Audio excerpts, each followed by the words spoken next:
네, 시청자 여러분 안녕하십니까? 오늘은 초고령 사회 노인 유료 정책의 해법인 주치의제에 대해서 신현영 서울성모병원 가정의학과 교수님을 모시고 이야기를 나눠보겠습니다. 전 더불어민주당 국회의원이시죠? 교수님 안녕하세요. 반갑습니다. 네, 교수님 지난 6월 기준으로 우리나라 65세 인구, 그러니까 이제 노인 인구죠. 1024만 명을 넘었다고 하면서 예. 전체 인구의 20%를 차지하게 됐습니다. 그렇죠. 그러니까 앞으로 계속해서 2030년에는 30%, 40% 이렇게 늘어난다고 알고 있는데, 이 초고령 사회 맞이해가지고 주치의제에 대해서 국회 토론회가 여러 번 있었는데요. 주치의제에 대해서 좀 설명을 해주시죠. 예. 예. 결국에는 남의 일이 아닌 것 같아요. 이제 네. 우리 주변에 어르신들이 항상 많이 있고, 결국에는 대한민국 5천만의 국가라고 하는데 5명당 1명꼴로 우리 어르신들이 있는 거잖아요. 네, 맞습니다. 점점 그 수는 늘어날 수 있을 것 같고요. 저도 점점 고령화되는 거를 이제 노화가 진행되고 있는 걸 느끼고 있고. 교수님 그러다 본인이요? 보니까 예. 왜냐면 노화는 20, 30대부터 시작된다고 돼 있기 저도 때문에 시작됐습니다. 예, 미리미리 준비하자. 그래서 보통 우리나라의 노인 기준이 65세.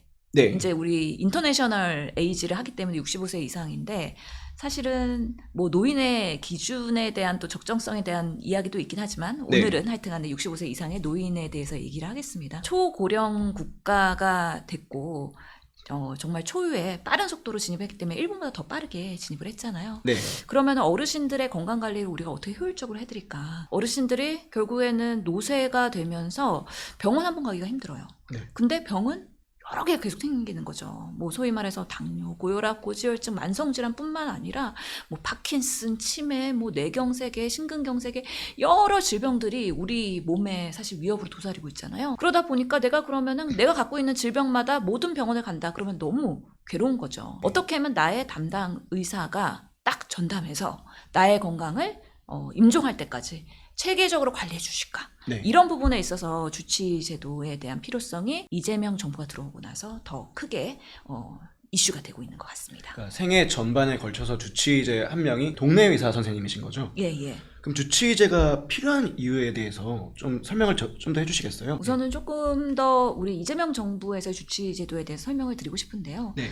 조기 대선 과정에서 이재명 정부 후보로서는 그 공약을 냈어요.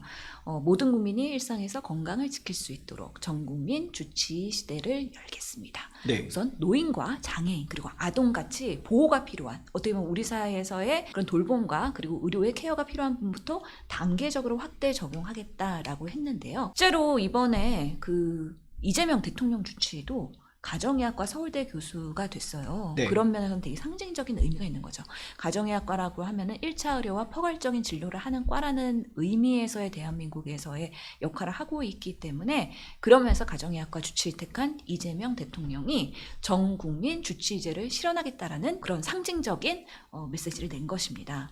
주치의 제도가 뭘까? 우리는 대통령 주치의만 생각하는 게 아니고 여러 우리 사회 주치의가 있거든요. 네. 환자와 그 가족, 그러니까 환자뿐만 아니라 그 가족까지 케어를 하는 거예요. 그리고 그 사람이 살고 있는 지역 사회를 잘 이해하고 있는 담당 의사 주치의가 그 가족과 계속해서 관계를 지속하면서 나의 건강 문제에 대한 거를 진단과 치료뿐만 아니라 미리 예방, 그리고 사후 관리까지 수행할 수 있도록 지속적인 관리를 한다는 게 매우 중요하고요. 네. 근데 이렇게 하려면 결국에는 의사가 결국엔 그 가족 단위의 케어를 하려면 상당한 시간과 노력이 들잖아요. 네. 그만큼의 충분한 보상이 있어야, 즉 제도가 마련되어야 주치의로서의 제대로 된 기능이 된다. 그래서 우리 국민들이 우리 의료가 싸고 저렴하지만 맨날 3분 진료하고 가면은 정말 그냥 처방 맞고 띵 나오는 거에 대한 네. 너무 박탈감이 있으시잖아요. 이걸 한번 타개해보자. 제대로 된 의료의 질을 향상시키면서도 의사와 환자의 관계, 이번에 의료대란 때문에 얼마나 깨졌습니까? 그렇죠. 예. 이것을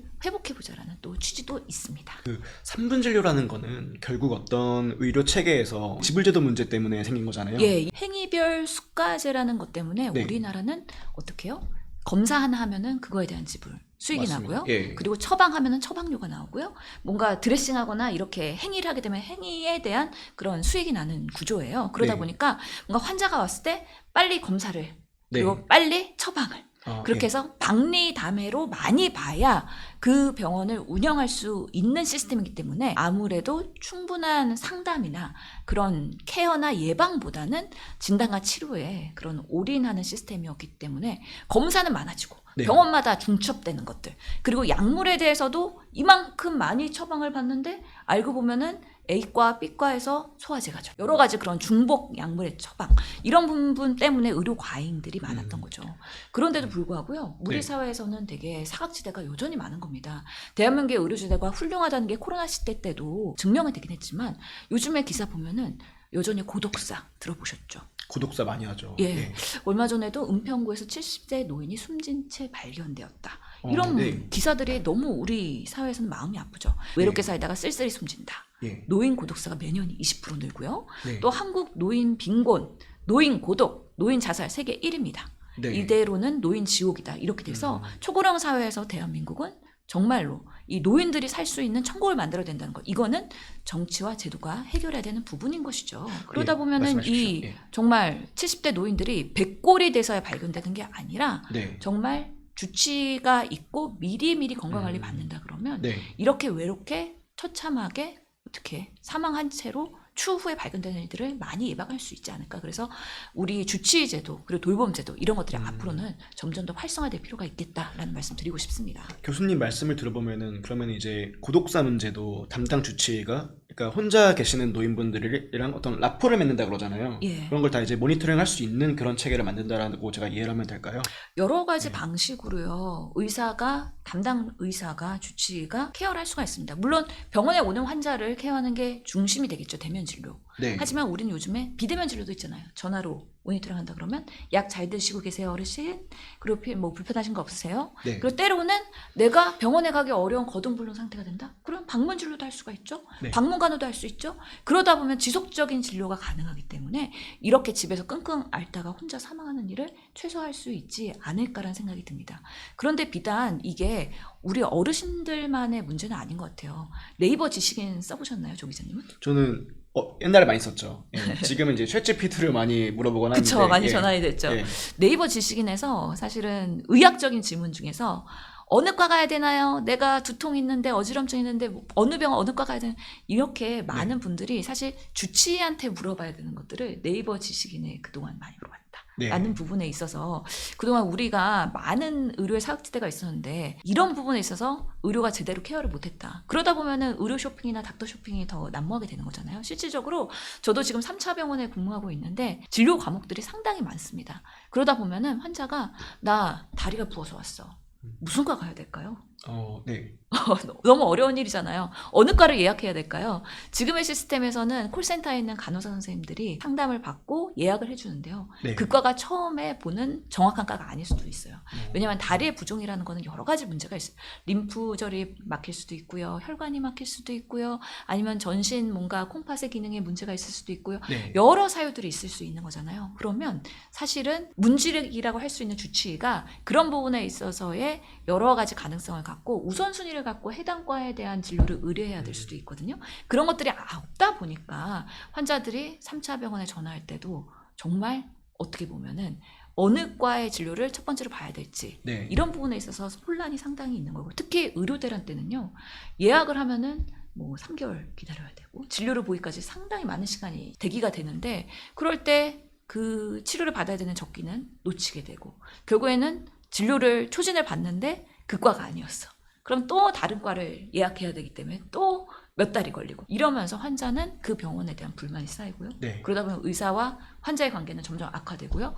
악성 민원인과 이제 의료기관의 변호사들이 만나서 소송으로 가게 되고 이런 일들이 우리 사회에서 너무 많았다. 이런 것들을 좀 순차적으로 풀기 위해서라도 주치의 제도는 꼭 필요하다라는 말씀을 드리고 싶습니다. 그러면 이 주치의 제도라는 거는 결국 그 1차 그 의료, 그러니까 의원급 그 의료기관을 주치의로 지정을 한다고 제가 이해하면 맞겠네요. 예, 그렇습니다. 왜냐하면 지역사회를 잘 알고 있는 네. 그리고 환자와 가족을 잘 알고 있다는 거는 가장 접근성이 있다라는 면에서는 네. 편하게 이용할 수 있고 필요할 때 수시로 찾아갈 수 있는 우리 동네 주치 의원이 되는 거죠. 1차 의료의 강화가 핵심입니다.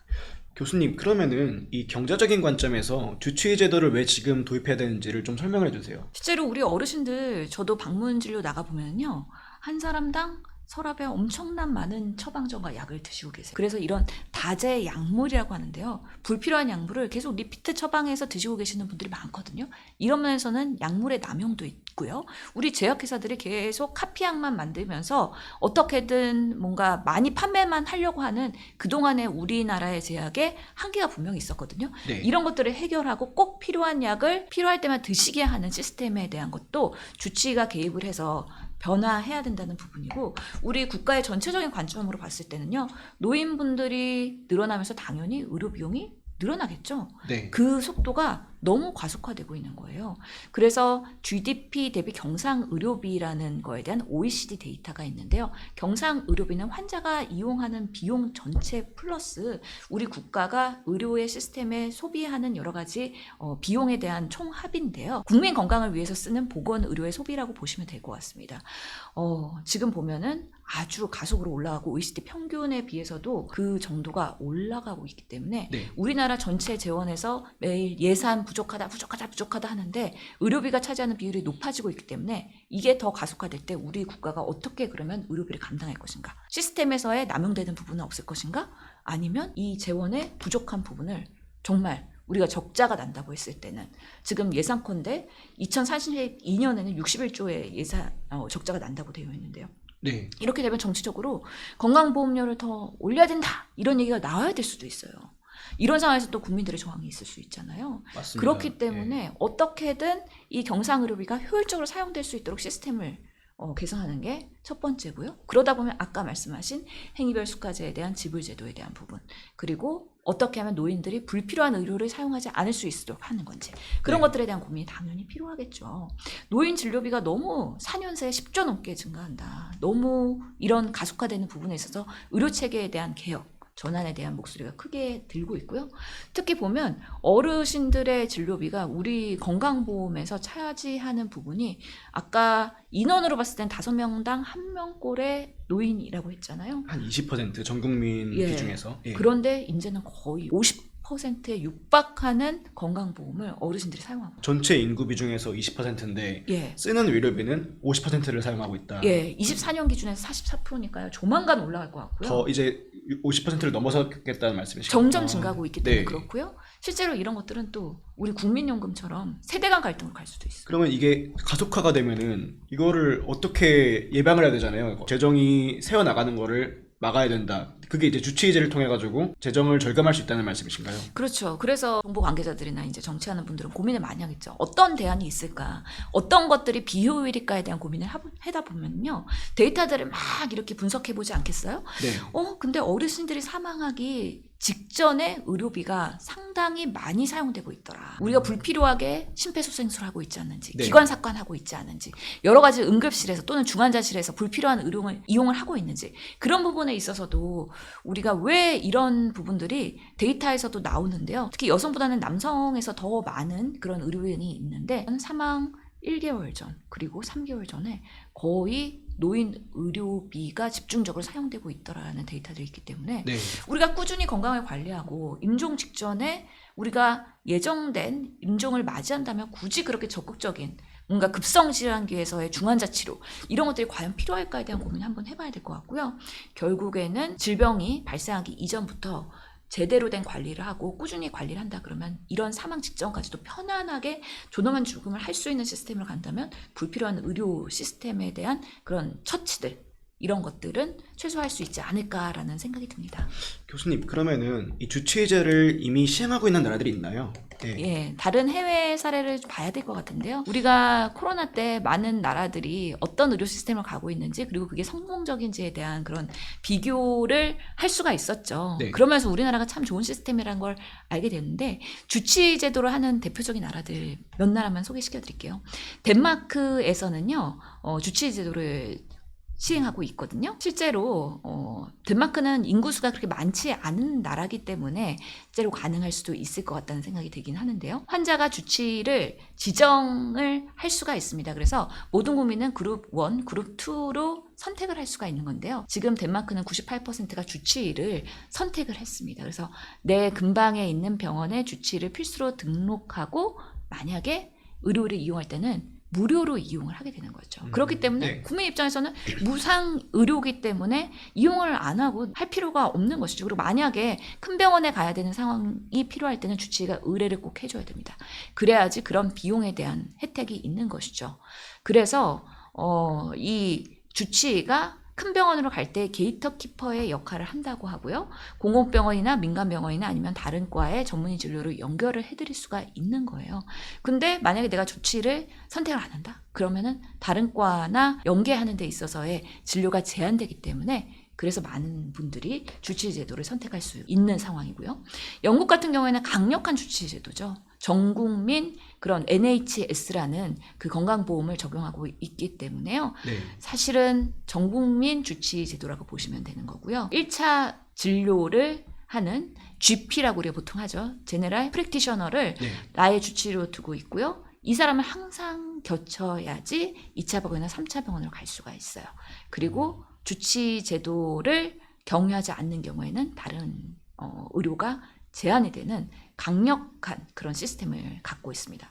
프랑스는 조금 차이가 있는데요. 프랑스는 조금 더 국민의 선택권을 크게 두고 있어요. 그래서 지금은 89%의 주치의 등록률을 갖고 있다고 하고요. 국민의 입장에서는 만성질환을 갖고 있다? 그러면 일반의나 아니면 해당 질환의 전문 과목의 의사 중 내가 누구를 주치의로 선택할 것인지 선택권을 갖고 있습니다.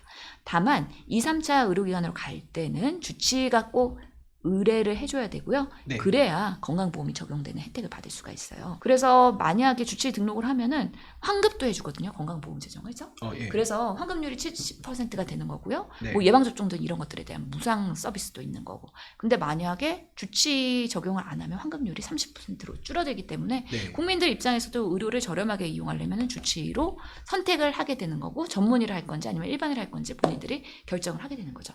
독일과 호주도 이런 주치 제도 시스템을 갖고 있는데요.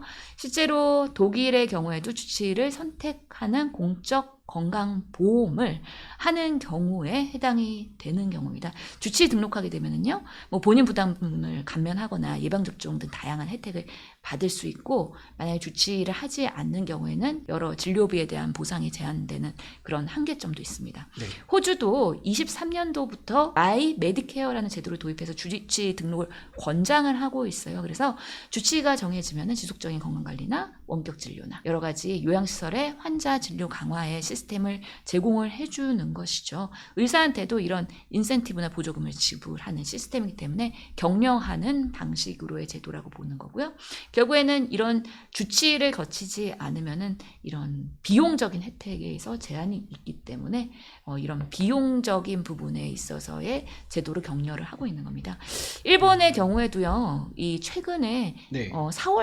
올해 4월부터 주치의 기능 보고 제도를 마련해서요, 주치의를 어떻게 그 지역에서 수행하고 있는지에 대해서 지자체에 보고를 하고 그것을 후생 노동성에서 취합을 해서 어떻게 하면 주치의 제도가 환자의 정보 접근성 및 역할 강화를 할 것인지에 대한 이제 제도적으로 조금 더 시스테믹하게 하는 노력을 하고 있는 것이죠. 결론적으로 보면요, 주치의 제도를 지금 도입하거나 이제 시행하고 있는 나라들은 주치의를 환자가 선택할 수도 있고 아니면 강제로 지정을 하게 하고요.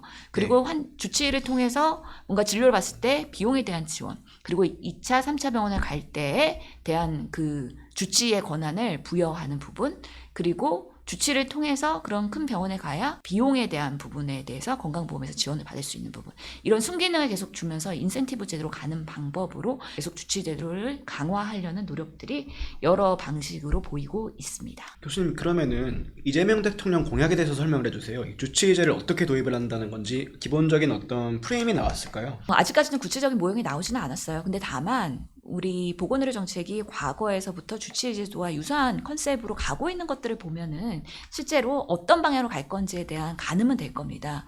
실제로 우리나라의 주치의와 유사한 시범사업들 몇 가지 소개를 해드릴게요. 1차 의료 만성질환 관리 사업이 있고요. 이거는 고혈압과 당뇨를 대상으로 하고 있습니다. 그리고 장애인 건강주치 제도가 있고요. 아동 치과주치 제도, 그리고 치매 관리 주치 시범사업, 이런 시범사업들이 종류별로 진행이 되고 있어요. 네.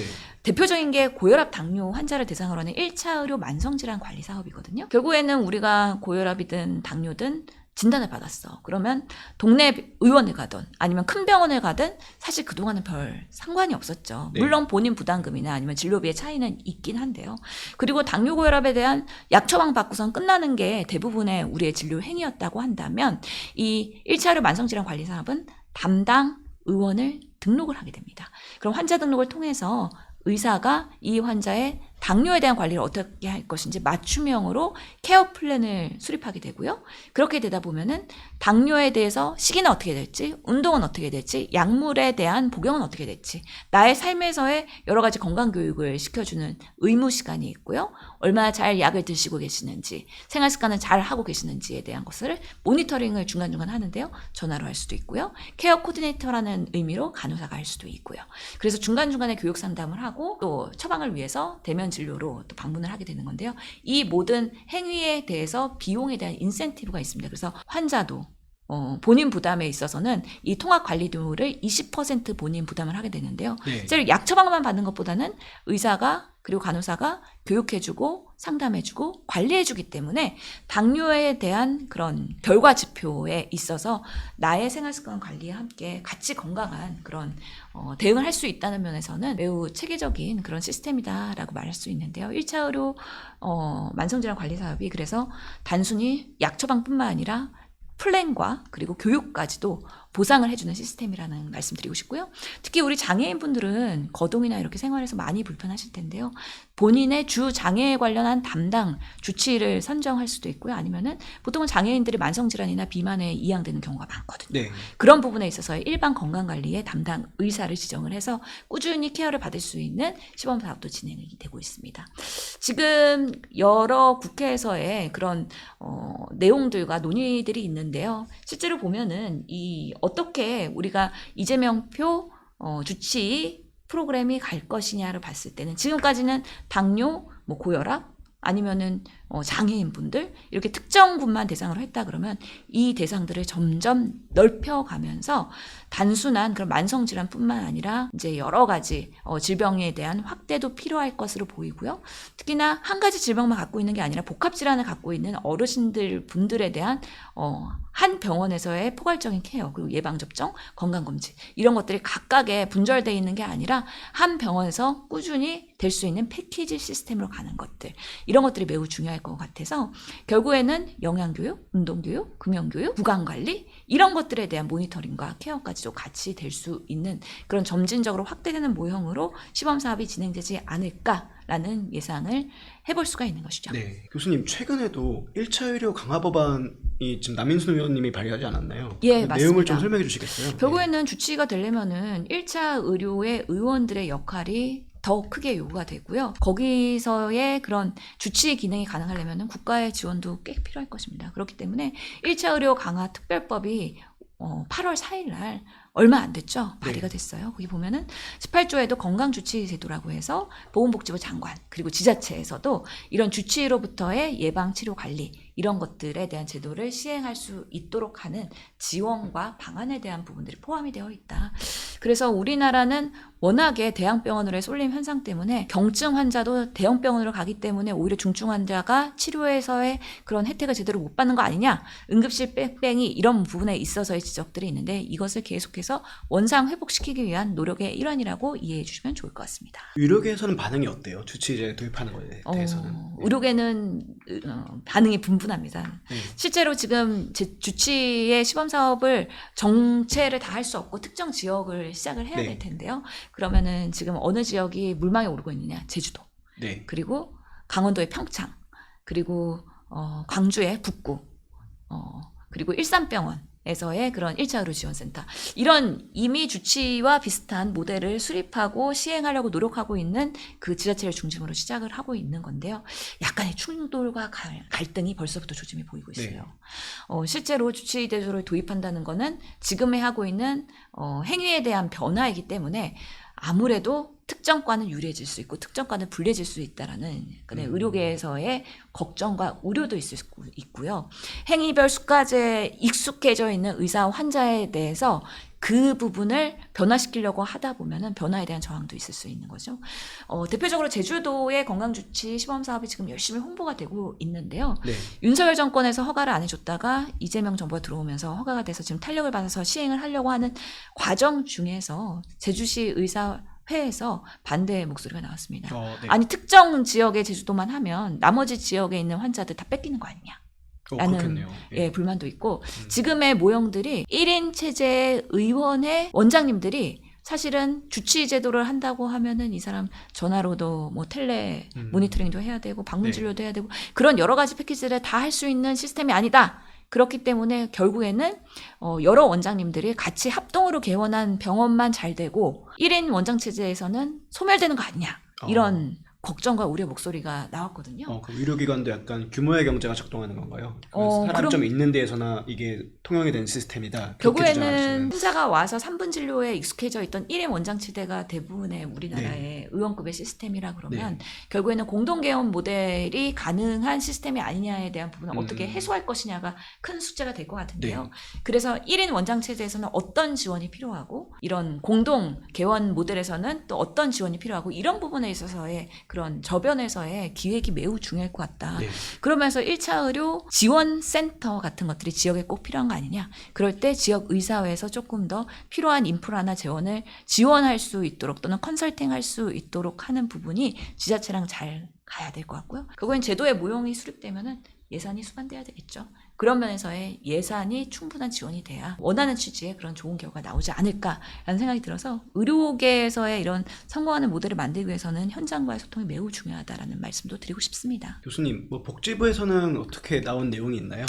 최근에 더불어민주당에서 국회에서 토론회를 열었어요. 이 주치 제도를 잘 운영하기 위해서는 각각의 목소리를 잘 들어야 될 거 아니겠습니까? 정부의 입장에서는 최근에 보건복지부의 건강보험정책국장이 패널로 나와서 이런 얘기를 했어요. 현재 우리나라는 자유롭게 의료기관 이용이 가능하다. 1차 병원이든 3차 병원이든. 근데 환자들 국민들의 의료 이용 행태를 바꾸는 것이 과연 자유로운 상황을 제한하는 순간에 어마어마한 비판이 쏟아질 것 같은데 주치제도는 의료기관 이용을 제한하고 멤버십 형태로 들어가야 되는데 국민들이 과연 받아들일 수 있을지 내부에서 어떻게 설득을 해야 할지 고민이 있다. 아까 우리 조 기자님이 말씀하신 우리 여러 해외 사례에서 결국에는 주치가 2차, 3차 의료기관에 의뢰를 해줘야 갈 수 있는 시스템으로 게이트키퍼의 권한을 강화해주는 방식인 거잖아요. 이것을 과연 국민들도 수용할 것인지에 대한 부분들이 숙제로 남아있는 것이죠. 교수님, 저 궁금한 게 하나 있는데 그러면 주치의제를 도입해서 이제 게이트키퍼가 됐잖아요. 1차 의료기관에서 그 의원급이. 근데 어떤 그 동네 주민이 그 주치의제로 지정된 병원 원장님이랑 사이가 안 좋아졌어요. 그러면은 그럴 경우에는 또 옮길 수 있는 그런 방안이 있나요? 다른 나라들은 어떻게 이런 걸 해결하고 있는지. 중요한 부분입니다. 중요한 질문이시고요. 만약에 내가 원하지 않는 주치의다 그러면 얼마든지 변경 가능하도록 하는 게 매우 중요하고요. 물론 수시로 바꾸는 그런 악성 그런 케이스 악용되는 사례는 제한은 해야 되겠지만 또 다른 케이스의 의료 쇼핑이라고 보면 되는데 주치라는 건 결국에는 의사 환자의 신뢰관계를 바탕으로 해서 평생 관리를 받아야 되는데 만약에 그 관계가 틀어졌다. 그랬을 때는 건강관리에 대한 그런 취지가 매우 무색해질 수 있기 때문에 당연히 선택형으로 가야 된다. 그것이 또 의료계의 주장입니다. 그렇기 때문에 선택적 주치 제도가 대안이 될 수 있다라는 것이고요. 실제로 제가 에스토니아에 방문했을 때도 이런 주치 제도가 얼마든지 변경 가능하도록 제도가 되어 있었습니다. 환자가 자유롭게 원하는 주치의를 등록, 변경할 수 있고요. 기존 지불 제도인 행위별 수가제 변경 없이 장기 질환자에 대한 정액 보상, 특수 진료에 대한 추가 보상이 가능하게 하는 프랑스 주치 제도가 좋은 예이다. 다시 한번 여기서 프랑스 예를 보여드릴 텐데요. 가정의학과에서는 프랑스의 선택형 주치 제도로 가자. 이게 한국형으로 가야 된다라고 주장하는 건데요. 결국에는 89%의 주치 등록 비율을 갖고 있다. 자유롭게 주치의를 선택할 수 있고 만성 질환자는 일반의를 선택할 수도 있고요. 아니면 내가 당뇨면 내과 전문의를 선택할 수도 있어요. 그래서 선택의 폭을 환자한테 주시는 거죠. 그리고 2, 3차 의료기관 방문 시에는 주치 의뢰가 원칙이고 그래야만 보험 혜택이 적용이 되는 건데요. 주치를 등록하면은 환급률이 건강보험 나 너무 비싸게 내고 있어 라고 불평하시는 많은 환자분들이 있거든요. 네. 환급도 해주기 때문에 그리고 예방접종, 독감 예방접종, 코로나 예방접종 무료로 접종이 가능하기 때문에 주치의 괜찮은데? 라고 하면서 할 수 있는 거고요. 아니야 나는 그래도 주치의 필요 없어 하는 사람은 건강보험 환급률이 70%에서 30%를 낮아집니다. 그래서 사실은 그 재력에 따라서 선택의 그런 폭이 달라질 수 있다는 면에서 일부의 그런 제한점이 있긴 하지만 네. 그래도 지금의 국민들의 선택권을 보장한다는 의미에서의 가정의학과 의사에서의 주장도 한번 검토해 볼 필요가 있다라고 생각을 합니다. 그러면은 이 지불수단의 변화는 어떻게 설계를 해야 될까요? 예, 지불수단의 변화는 결국에는 많은 가장 첨예하고 예민한 부분이기 때문에 시범사업 설계할 때의 다양성에 대한 도입이 사전에 잘 기획이 되어야 될 거라는 생각이 드는데요. 가치 기반 의료에 대한 부분을 얘기를 안 할 수가 없어요. 결국에는 우리가 주치의 제도를 도입하는 이유는 어떤 질병이든지 건강해지기 위해서 예방을 강화하고 결국에는 진단이 되더라도 조기 진단을 하고 그래서 빠르게 치료해서 의료비도 절감하고 환자도 더 삶의 질이 높은 상황에서의 그런 진료를 받을 수 있도록 생활을 보장해주는 우리 의료 시스템을 선용하는 그런 취지이거든요. 네. 그렇기 때문에 지불수단에 대한 부분들이 다양성이 있어야 되는데요. 행위별 수가제 한계를 보완하는 방식으로의 그런 지불수단이 돼야 될 것 같은데요. 실제로 우리 정부도 여러 가지 대안을 그동안 노력을 했었죠. 단적인 예로 포괄수가제가 있는데요. 포괄수가제, 심포괄 수가제 그런 말 들어보셨는지 모르겠어요. 예를 들어서 내가 백내장이다. 그러면 딱 이 비용에 대한 수가가 정해져 있어요. 그래서 네. 어느 병원에 가든 간에 똑같은 비용을 의료기관이 받는 겁니다. 그래서 장점인 것은 특정 병원에 가서 덤탱이를 안 쓴다. 이런 네. 면에서는 장점이 될 수는 있는데요. 비용이 정해져 있다 보면은 의료계에서는 어떻게든 최소한의 진료를 하고 그렇죠. 어떻게든 네. 경제에 그런 수익을 낼 수밖에 없는 그런 노력을 해야 되기 때문에 저렴한 뭔가 그런 처치나 이런 것들을 국가에서 유도하게 되는 거라는 네. 비난이 있어요. 그래서 환자 입장에서는 최선의 진료 그리고 최고급의 진료를 받고 싶긴 한데 가격이 한정돼 있다 그러면은 저렴한 진료를 받게 되는 서비스의 한계가 있기 때문에 그 미스매치를 어떻게 극복할 것이냐에 대한 그런 한계가 있다라는 말씀 드리고 싶고요. 네. 인두제라는 것들은 아까 묶음 수가 중에서도 환자를 등록하는 거에 비례해서 이제 건강보험의 재정을 지원받는 것입니다. 의료기관이. 그렇기 네. 때문에 대부분의 영국의 NHS 시스템 이런 것도 인두제인 건데요. 주치를 하는 의료기관에서 내가 100명의 환자를 등록했다? 그러면 네. 그 환자에 비례해서 비용을 보상받는 방식인 것이죠. 그러다 보면은 이 인주제나 총액계약제 같은 경우에는 금액을 정해놓고서는 그 지역이나 그 의료기관의 금액을 정해놓고 너가 이 금액 내에서 효율적으로 의료 비용에 대한 서비스를 제공해라라는 거기 때문에 이것도 재원이 한정돼 있는 부분이기 때문에 네. 이것도 결국에는 범들 수가라고 얘기할 수 있는 거죠. 가치 기반 의료도 재원이 한정된 부분에서 의료기관이 어떻게 효율적으로 쓰면서 건강지표를 잘 관리해보라는 그런 부분이기 때문에 이 부분에 있어서 어떤 방식으로 설계가 될지는 내부에서 논의가 되고 있을 거기 때문에 저는 아직 확실하게 모르겠지만 인두제 또는 가치 기반 의료에 대한 부분들이 접목될 가능성이 있다라는 예측이 되고 있고요. 결국에는 포괄적인 관리로 인해서 어떤 환자들이 오더라도 복합 상병 질환의 환자들을 효율적으로 관리하면서 의료비의 상승을 행위별로 더 가속화되는 것을 최소한으로 하면서 환자도 이런 의료 과잉이나 아니면 박리 담해의 피해를 덜 보게 하는 방식으로의 그런 취지이기 때문에 이 지불 수단의 변화가 우리가 취지로 하는 방식으로의 결과를 유도할 수 있을지는 실제로 시범사업을 통해서 경험해 봐야지 알 수 있을 것이다. 그 전까지는 사실은 우리가 여러 소통과 그런 기획들이 매우 필요한 부분이다라고 말씀드릴 수가 있겠죠. 네, 교수님 오늘 그러면은 말씀해주신 걸 한번 정리해 주세요. 주치의제에 대해서 국민들이 지금 받아들일 준비가 돼 있을까요? 어떻게 생각하세요? 네. 국민들께서 어떤 주치 제도를 원하는지 더 많은 소통을 해야 된다고 생각합니다.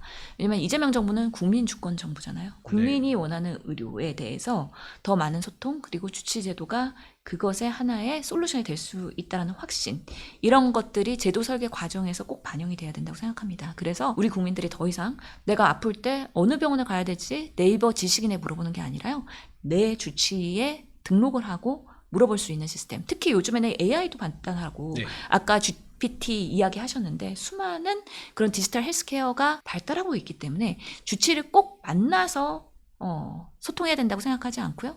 찾아가고 원격으로 하고 여러 효율적인 방식으로서 필요할 때마다 소통할 수 있다면 더더욱이 좋은 시스템으로 의료의 효율성과 재정 절감이 가능할 거라고 생각합니다. 그렇기 때문에 국민들, 의료계는 지금 변화를 원하는가, 그리고 그런 변화를 맞이할 준비가 얼마나 되어 있는가, 그렇다면 우리가 불편을 감수하고 그런 제약을 감당할 수 있는지, 그리고 제도를 설계하는 과정에서의 현장 맞춤형으로 유연적으로 작동할 수 있을지, 그리고 궁극적으로 주치의 제도가 우리 국민 건강에 도움이 되고 삶의 질 향상에, 그리고 존엄한 죽음을 만드는 데 있어서 얼마나 큰 도움이 될 것인지, 이런 부분에 있어서의 많은 소통이 필요하다라는 생각이 듭니다. 지금부터 해야 될 것들, 우리 국민들.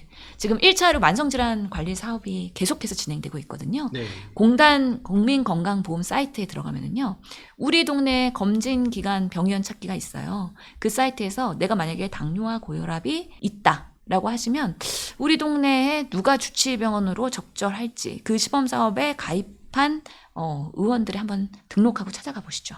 그렇다면 정말 내가 원하는 주치의가 우리 동네에 있는지 미리 경험할 수 있다라는 생각이 듭니다. 예, 마지막으로 벌써 이제 올해도 9월이기 때문에 네. 벌써 올해 3분의 2가 지나갔네요. 네.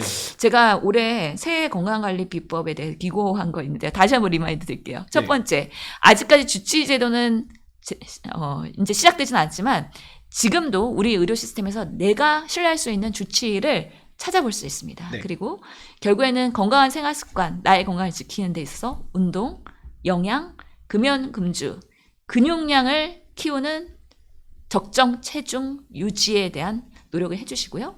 건강검진 꼭 챙기시고요. 그리고 건강한 정신건강, 긍정적인 마인드 네. 필요하고요. 지금 계속해서 변화하는 의료제도에 관심 갖고 나만의 주치의가 어디에 있을지 한번 같이 찾아보는 노력을 하시면 될 것 같습니다. 시청자 여러분, 오늘 신현영 서울성모병원 교수님을 모시고 초고령 사회를 맞이한 대한민국에서 주치의 제도 도입의 필요성에 대해서 대화를 나눠봤습니다. 시청해주셔서 감사합니다.